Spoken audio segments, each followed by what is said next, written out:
બધા કહે છે કે નસીબ હોય તો મળે છે, પરંતુ આ નસીબ ક્યાં મળે છે?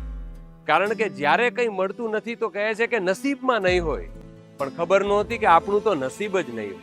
કારણ કે કેટલા પ્રયત્નો મૂક્યા, પણ દર વખતે જરાક માટે કેટલી વાર ચૂકી કે નસીબ હંમેશા 2 ડગલા પાછળ રહે છે અને સમય 2 ડગલા આગળ રહે છે.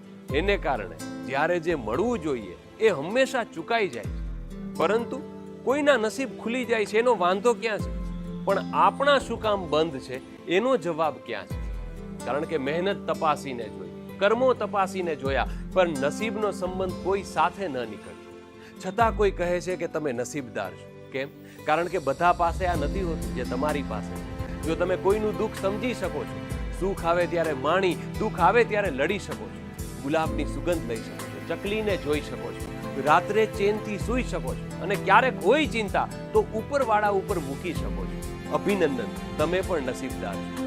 કારણ કે નસીબના ઘણા બધા ખાના હોય છે, એમાં તમારા કેટલા ખાના છલો છે? કારણ કે એક વિચાર મને મનમાં ચટકો રચી ગયો કે આનાથી મોટા નસીબ શું હોય કે હું જરાક માટે બચી ગયો.